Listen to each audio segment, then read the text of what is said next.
कांग्रेस के वरिष्ठ नेता रामलाल ठाकुर ने चिंता व्यक्त करते हुए कहा कि अगर केंद्र सरकार के ग्रामीण विकास मंत्रालय की इस ताजा अधिसूचना के आदेशों को लागू किया जाता है तो देश में सभी राज्यों व केंद्र शासित प्रदेशों में इसका बहुत दूरगामी व बुरा असर पड़ेगा।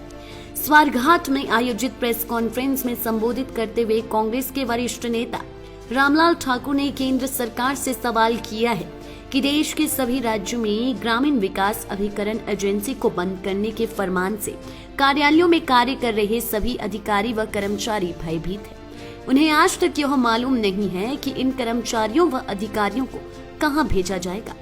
रामलाल ठाकुर ने केंद्र सरकार के ग्रामीण विकास मंत्रालय द्वारा जारी की गई अधिसूचना की प्रांतियां मीडिया को दिखाते हुए केंद्र व राज्य सरकार पर तेज हमला बोल दिया है। उन्होंने कहा कि डीआरडीए को अप्रैल 2022 से बंद करने से पूरे भारत स्वच्छता अभियान कार्यक्रम व इनमें जनता के लिए चल रही विकास व कल्याणकारी योजनाओं, मनरेगा, प्रधानमंत्री आवास योजना, राष्ट्रीय सामाजिक सहायता कार्यक्रम व अन्य योजनाओं का भविष्य कैसे तय हो सकेगा। जन कल्याण से जुड़े ऐसे कार्यक्रम को बंद करने से पहले केंद्र सरकार को पुनः विचार करना बहुत जरूरी है ताकि स्वच्छता अभियान जैसे बड़े कार्यक्रम प्रभावित होने से बच सके। कि भारतवर्ष के प्रधानमंत्री ने स्वच्छ भारत मिशन चलाया और महात्मा गांधी जी का भी प्रयोग उसमें हुआ। हर जगह पे महात्मा गांधी की एनके लगाई गई। स्वच्छ भारत मिशन की जो है वो जगह जगह पे अलग अलग ढंग से जो है उसको प्रस्तुत किया गया। झाड़ू लेके भारतवर्ष को स्वच्छ करने के लिए अलग अलग से जो है कीमती झाड़ू उठा के वो उनको भी बीच में बताया गया।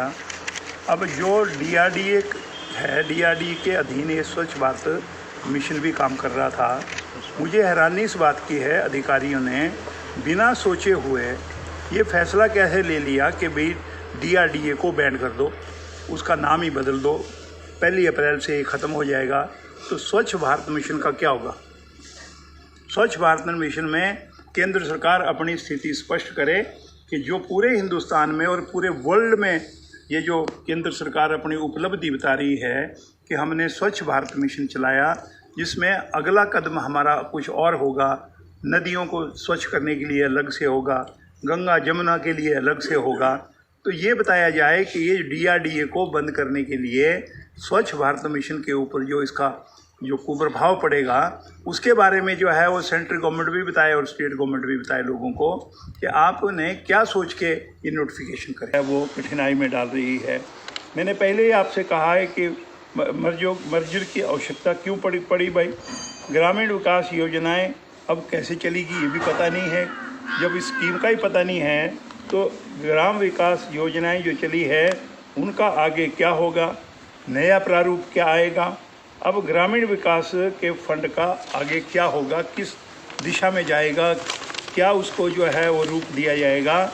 ये मैं कहना चाहता हूँ कि ये कुछ ऐसे प्रश्न है जो शायद न अधिकारियों के गले से नीचे उतर रहे हैं, ना जो संस्थाएं हैं उनके नीचे उतर रहे हैं, और जो प्रभावित लोग हैं, जो पंचायतों के लोग हैं जहाँ पे ये काम चले हैं, अब ये जो पैसा है ये कैसे खर्च होगा, उसमें बीडीओ का क्या रोल होगा। पहले तो बीडीओ के माध्यम से ये काम जो है वो जाता था, पैसा बीडीओ को जाता था।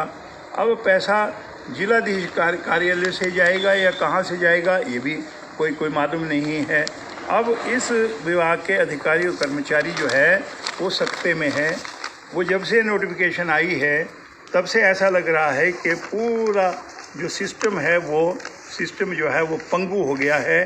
आगे क्या होगा, कौन सा कदम उठाया जाएगा, किस प्रकार से डीआरडीए का रूप आएगा, सारे अधिकारी कर्मचारी भी इससे जो है वो भयभीत है।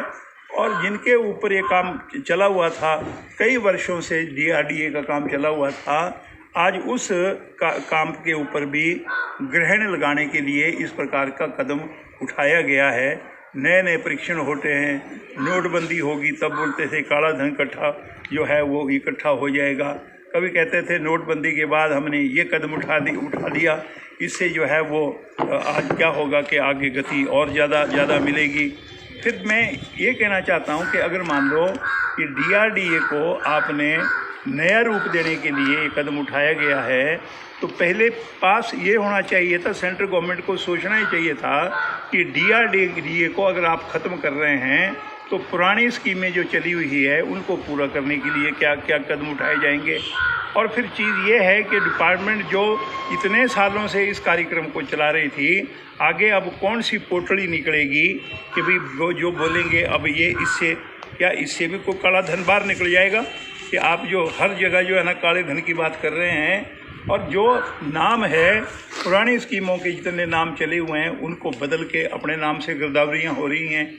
अब DRDA के ऊपर ये जो तलवार चली है, ये मैं कहूँगा ये पूरे हिंदुस्तान के ग्रामीण क्षेत्रों में और ख़ासकर पहाड़ी प्रदेश हमारा है हिमाचल प्रदेश, यहाँ पे जितने भी लोग हमारे हैं उनको भी मैं कहूँगा उनको भी हैरानी हो रही है कि ये सरकार किस प्रकार से ऐसे अप्रिय जो फैसले हैं उनको ये सरकार ले रही है।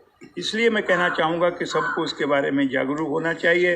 प्रदेश सरकार, क्योंकि ये कहा गया है कि प्रदेश सरकार उनके बारे में सोचेगी, कर्मचारियों के बारे में सोचेगी, कैसे लागू होना है, किसको ये पैसा जाना है, ये प्रदेश सरकारों के ऊपर एक लाइन में लिखा हुआ है इसमें।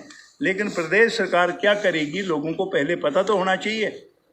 साल रह गए चुनाव के लिए और इस प्रकार के अगर तुम फैसले कर रहे हो तो इसका मतलब ये है कि लोगों के गलों में जो है वो इस प्रकार से आप परिस्थिति पैदा करना चाह रहे हैं कि लोगों को जो है सांस लेने के लिए भी दिक्कत आ जाएगी। ये इशू था जिसको मैं उठाना चाह रहा था कि लाइफ टाइम्स टीवी के लिए स्वारघाट से विक्रम ठाकुर के रिपोर्ट।